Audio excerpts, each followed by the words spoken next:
नमस्कार, मैं हूं सुमित। एनडीटीवी में आपका बहुत बहुत स्वागत है। आज हमारे साथ में फिल्म मेकर अनिल शर्मा, जो कि हमसे गदर 3 और काफी चीजों के बारे में खुलकर बात करेंगे। चले हम आपको उनसे मिलवाते हैं। अनिल जी, हमसे जुड़ने के लिए बहुत बहुत धन्यवाद। जी, thank you very much. Sir, सबसे पहले तो हम बताइए। आपसे ये सुनना चाहते हैं कि आपकी फिल्म गदर 3 कब दर्शकों के बीच में आने वाली है, क्योंकि हमें सोशल मीडिया पे कुछ कुछ खबरें मिलती हैं। तो आज हम आपसे जानना चाहते हैं कि कब दर्शकों के बीच आएगी आपकी ये फिल्म। देखिए, गदर 3 का तो अभी समय है, जी। क्योंकि मैं अभी व्यस्त हूँ। जर्नी फिल्म बना रहा हूँ उत्कर्ष और नाना पाटेकर साहब के साथ। जी। और की शूटिंग में मैं अभी शिमला आया हुआ हूँ। तो जी। थोड़ा सा उसमें हूँ मैं। जी। जी। तो अभी गदर 3 का मैं भी सोशल मीडिया पे काफी देख रहा हूँ, चल रहा है, ये सब कुछ हो रहा है। जी। लेकिन अभी तो गदर 3 में बहुत टाइम है, जी। क्योंकि अभी पूरी शूट होनी है, चीजें होनी है। और जैसे मैंने गदर 2 बनाई थी, तो मेरा यही कहना था कि जब मेरे पास ऐसा बम होगा जिसे हम्म। फोड़ूं तो पब्लिक हम्म। का दिल बाग बाग हो जाए। जी। तो गदर 3 भी तभी फूटेगा ये बम, जब मुझे ऐसा पूरा कॉन्फिडेंस आ जाएगा कि पब्लिक का दिल बाग बाग हो जाएगा। वैसे गदर 2 के एंड में मैं लिख ही चुका हूं कि टू बी कंटिन्यू। तो हम्म। कंटिन्यू तो ये होगी। हम्म। और बस वक्त का इंतजार करें। और सब्र का फल अक्सर मीठा होता है, और इस बार तो बहुत ज्यादा मीठा होने वाला है। तो इंतजार करें। अब ये बताइए, गदर 3 में हमको नया क्या दिखने वाला है, क्योंकि आई थिंक मुझे लग रहा है कि सर, स्क्रिप्ट अभी हम काम गदर चल 3 रहा की है। चर्चा नहीं करेंगे। गदर 3 की चर्चा नहीं करेंगे। जी। गदर 3 जब हम अनाउंस कर देंगे, उसके बाद गदर 3 की चर्चा करेंगे। जी। जी। अभी हाल ही अयोध्या में राम मंदिर प्राण प्रतिष्ठा हुई है, तो उसमें काफी सारे फिल्म मेकर्स और एक्टर्स हमको दिखाई दिए, पर अनिल शर्मा जी दिखाई नहीं दिए। उसके बारे में हम जानना चाहते हैं, कहाँ है आप? भाई, क्या है कि मैंने जैसा अभी आपसे कहा कि मैं यहाँ शूटिंग कर रहा हूँ शिमला में अपनी नई फिल्म जर्नी की, जिसमें उत्कर्ष है, नाना पाटेकर है, सिमरत है, और भी बहुत सारे कलाकार हैं। तो उसकी फिल्म की शूटिंग में मैं यहाँ व्यस्त हूँ। अ, मैं तो चाहता जरूर था राम मंदिर में आना, राम मंदिर की प्राण प्रतिष्ठा में आना, लेकिन राम की प्राण प्रतिष्ठा तो मन में ही होती है हमेशा।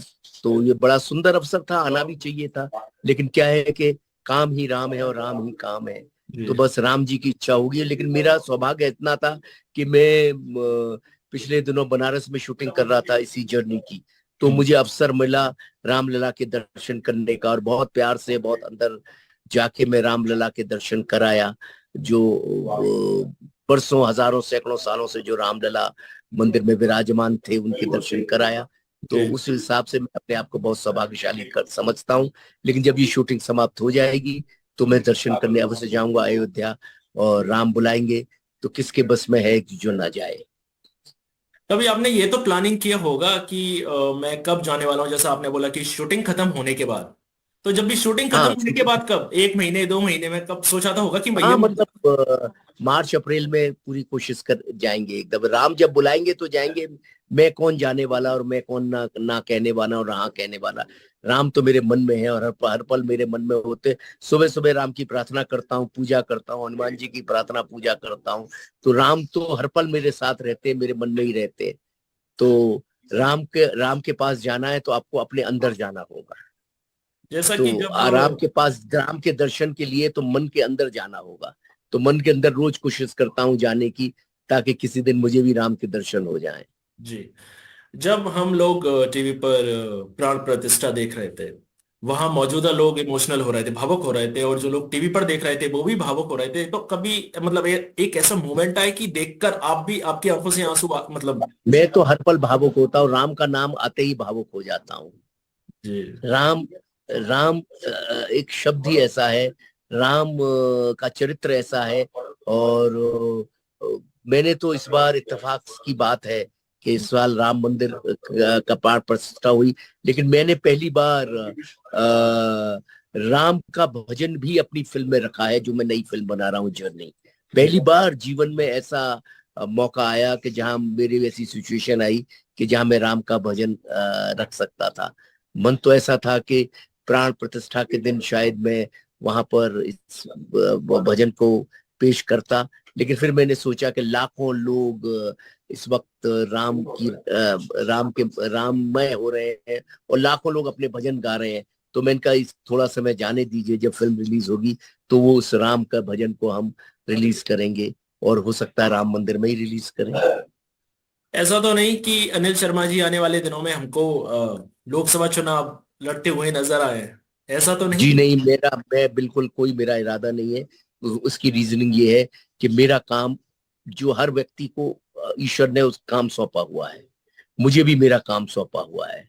तो जैसे जितने भी नेता होते हैं उनको उनका काम सौंपा है, अभिनेता है उनको उनका काम सौंपा है, बिजनेसमैन है उनको उनका काम सौंपा है। तो कोई भी किसी भी तरह का कार्य करता है, आपको टेलीविजन पर है तो आपको आपका कार्य सौंपा है, तो मेरे को भी ईश्वर ने फिल्म बनाने का कार्य सौंपा है, और मेरे को उसमें बड़ा आनंद आता है, बड़ा रस आता है। देखिए, गदर 2 रिलीज हुई और मैं इमीडिएटली दूसरी फिल्म की शूटिंग पे आ गया।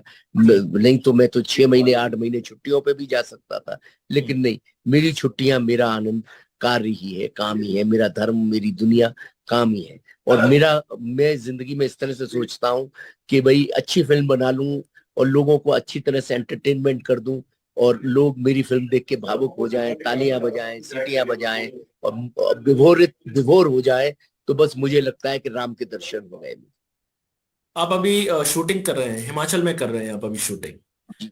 तो उस फिल्म से जुड़ी आप बातें बताएं कि उत्कर्ष भी हैं और नाना पाटेकर जी भी आपके साथ में काम कर रहे हैं। जी, Nana Patekar, one of the most talented actor, acclaimed actor of Indian जी। सिनेमा, ये तो आप सब जानते ही हैं। And I am enjoying really working with him. अभी भी हम बैठे हुए हैं और नाना साहब पूरी यूनिट के लिए खाना बना रहे हैं।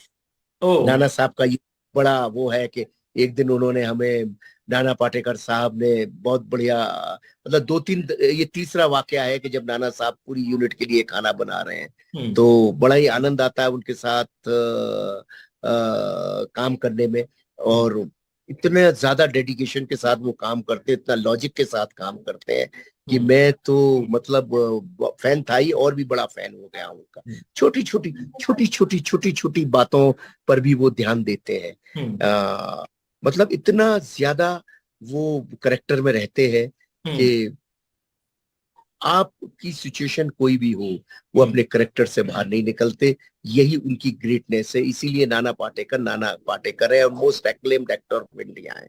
पर सोशल मीडिया पर काफी फोटोज और वीडियोज उनके वायरल हुए हैं जिसमें काफी उनको नाराज होते हुए देखा गया। तो ऑन द सेट कैसे हैं? कभी ऐसा मोमेंट है कि आपको लगा बहुत ही कि ऑन द यार। सेट बहुत ही अच्छा है, लेकिन क्या होती है कि लोग आ जाते हैं, भीड़ आ जाती है। वो हम्म। बहुत सिंसियर है, बहुत अब जैसे आप कोई इंटरव्यू ले रहे हैं, तो आपको मैं डिस्टर्ब करूं तो आपके मन में क्या आएगा? जी। अच्छा नहीं लगेगा ना। जी। कोई जज अपनी कुर्सी पे बैठ के जजमेंट दे रहा है, वहां कोई आके उनको डिस्टर्ब करे तो उसको कैसा लगेगा? कोई वकील आर्गुमेंट कर रहा है, कोई पार्लियामेंट में कोई अपने डिस्कशंस कर रहे हैं, वहां के कोई डिस्टर्ब करे तो क्या लगेगा? जी। तो बस ऐसे ही एक्टर एक्टर का काम तो एक्टिंग करना ही है। उसके बीच में लोग इतना प्यार करते हैं, आ जाते हैं, तो हम्म। कई बार 19 21 हो जाता है। जी। लेकिन ठीक है, उसके उसको आदमी प्यार मोहब्बत से संभाल भी लेता है, तो हम्म। संभाल भी लिया जाता है। पर हम्म। नाना साहब का जो है कि वो बहुत ही जोवियल है। मैंने इतना एंटरटेनिंग आदमी देखा ही नहीं। बात बात पे जो, वो बच्चे की तरह है, हर हर हर पल उनको कोई ना कोई मस्ती चाहिए, हर पल कोई ना कोई मजाक चाहिए। और वो बड़े नाचते गाते झूमते काम करते हैं, और इस फिल्म में तो उन्होंने गाना भी गाया है। ओ। हम्म। तो आई एम रियली एंजॉयिंग। और उनकी और उत्कर्ष की जो केमिस्ट्री है वो कमाल की हो रही है, और वो केमिस्ट्री देखकर और भी लुत्फ आ रहा है। हम्म। और so it's a funny film, emotional और फनी फिल्म है। बहुत इमोशन है इस फिल्म में, बहुत फन है इस फिल्म में। तो I am enjoying emotions also, I am enjoying fun also. मेरा आपसे एक आखिरी सवाल। गदर 3 में हमको नए कौन कौन दिखने वाले हैं? कास्ट तो आई थिंक सेम है। सनी देओल जी, उत्कर्ष, आई थिंक ऐसा सिमरन। है बाबूजी, आपको मैं कह चुका हूँ, अब बहुत बहुत ही कमाल के आप इंटरव्यू लेने वाले हैं, बहुत पत्रकार है। आप घुमा घुमा के गदर 3 में घुमाना चाहते हैं मुझे, पर मैं आपको बोल रहा हूँ, मुझे ही अभी नहीं मालूम क्या है, तो मैं आपकी मदद कैसे करूं, कैसे बताऊं? मैं जनता को सब बताऊंगा, सारी चीजें बताऊं, गदर 3 दिखाऊंगा भी, लेकिन वक्त तो आने दीजिए, अभी पहले चीजें फाइनल होने दीजिए, कहानी फाइनल होने दीजिए। और उसकी डेट फाइनल होने दीजिए, कब शूटिंग शुरू होगी। अभी तो फिलहाल ही मैं बहुत ही बिजी हूँ जर्नी में। तो गदर 3 के लिए तो मैं अभी ये साल में तो मुझे उम्मीद नहीं है मैं गदर 3 शुरू करूंगा।